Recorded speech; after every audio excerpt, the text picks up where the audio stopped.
Hey everyone, welcome to my channel. My name is Melissa, and in today's video I'm going to be showing you guys how I make BISTEK or Filipino beef steak. So the ingredients that you're going to need are, of course, your beef. You just want to use any thinly sliced beef. I'm using top round. You're also going to need some lemon juice, garlic, onions, and a Filipino soy sauce. Okay, so to start, you want to make your marinade, and you want to marinate the meat for at least 30 minutes, but of course longer is better. I'm going to marinate mine for a couple of hours, and in here I just have 3 cloves of garlic that I've minced, 1/4 of a cup of the soy sauce, and the juice of 2 lemons.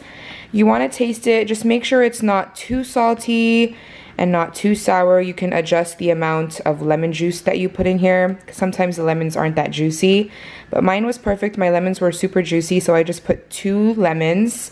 Now I'm just gonna marinate the meat. I'm gonna keep it in the refrigerator, and then we'll come back to it in a couple of hours.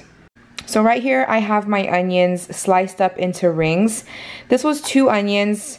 But I really love onions. I always like it with extra onions, but 1 onion will work, and you just want to cut it into rings just like that. So before I cook the meat, I'm going to cook the onions. I like to cook the onions first just to soften them up.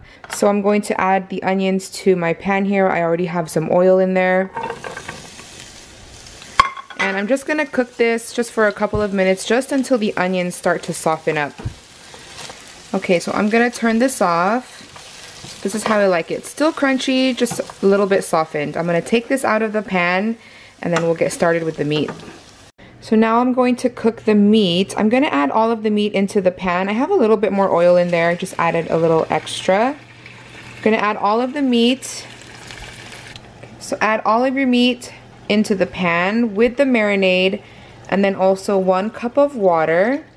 And I'm just going to put a lid on this and let this cook. Once it comes to a boil, I'll lower it down to a simmer, and I'm gonna simmer this for about 30 to 40 minutes until the beef is nice and tender. So after 40 minutes, my meat is now tender and the sauce has reduced. I'm going to add the onions back to the pan, and I'm just gonna mix this around. But this is cooked, you guys. This is basically it. I already turned off the heat. The onions are already cooked since we cooked them earlier.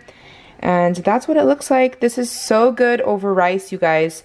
Let me know if you guys try this recipe out, and let me know how you guys like it. Thank you guys so much for watching. I love you guys, and I'll talk to you guys in my next one. Bye, everyone.